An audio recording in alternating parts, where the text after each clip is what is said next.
today we will study the diphthongs of English received pronunciation. Diphthongs are the vowel glides or the vowels with a changing quality.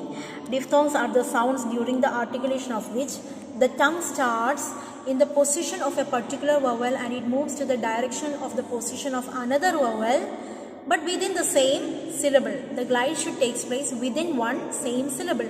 Example, in the diphthong A, the tongue moves from the position A to E. If the vowel belongs to two different syllables, then the glide will not be considered as a diphthong but only as the sequence of a vowel of the vowels. For example, in the word I, it is like only one vowel is there in that particular syllable, so it is like one syllabled word, and therefore it can be considered as a diphthong. Whereas in the case of the word being, there are two syllables, so you can only consider the two vowels that are coming together only as sequence of two vowels, but it cannot be considered as a diphthong.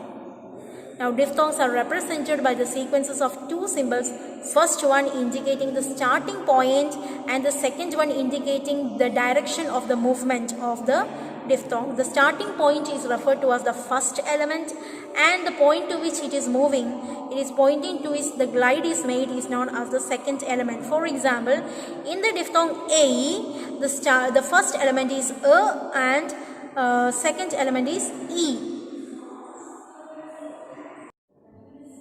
In the case of the diphthong A, this glide is from this first element to the second element. So the starting point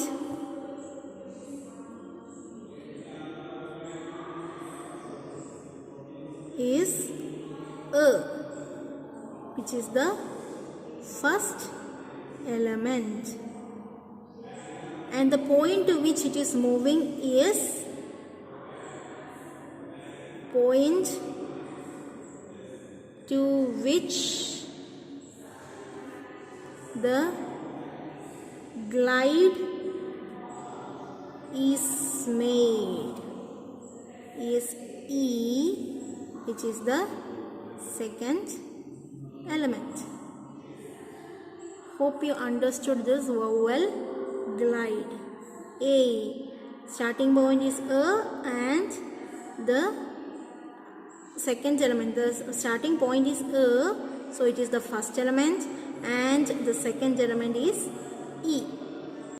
Vowels of changing quality are known as diphthongs, and vowels that do not change their quality are known as monophthongs. And then diphthongs can be classified into two: closing diphthongs and centering diphthongs. Closing, like before we had studied the tongue positions, right? In the tongue positions, we had studied a kind of figure that shows the tongue positions, and in that we had close, half open, open, front, central, back, etc. We had studied that particular, we had studied that particular position of the tongue. Let us see that image. We had studied this particular image which shows the tongue positions: front, central, back, close. This is the height. Close. This shows the position of the tongue. Front, central, back.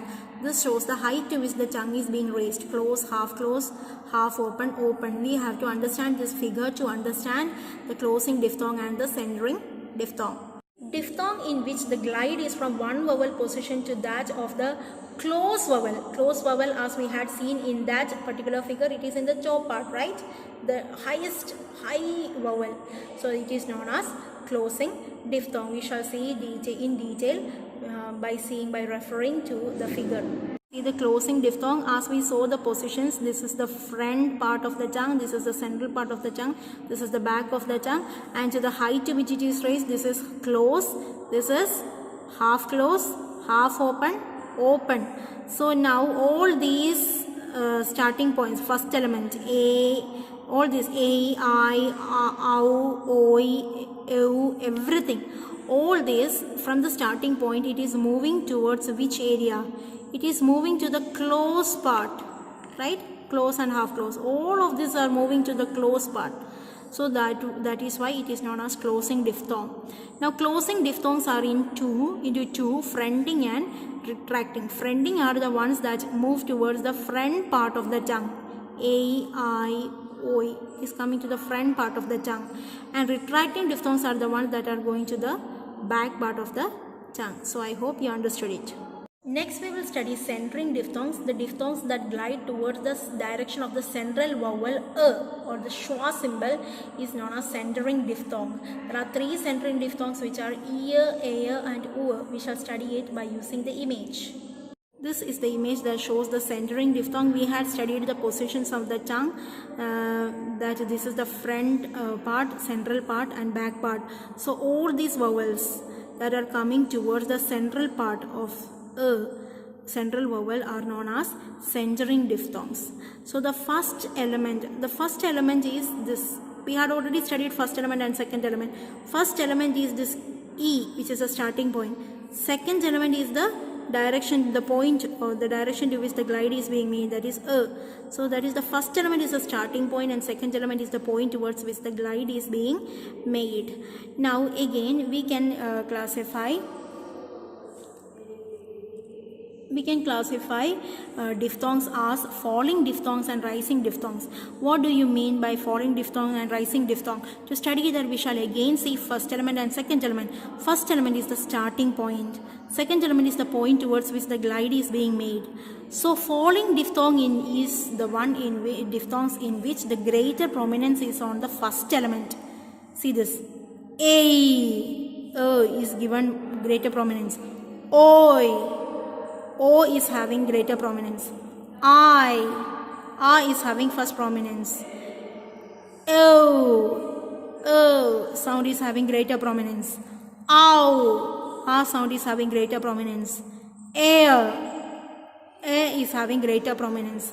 So all those vowels all those diphthongs in which the greater prominence is in the first element are known as falling diphthongs, and all those diphthongs in which the greater prominence are in the second element, it is referred to as rising diphthong. Example, ear and u. I hope all of you like this video of studying how to study diphthongs. I have done in the simplest possible way in which everybody can understand and which you can easily memorize. So I hope these videos are useful to you. Thank you.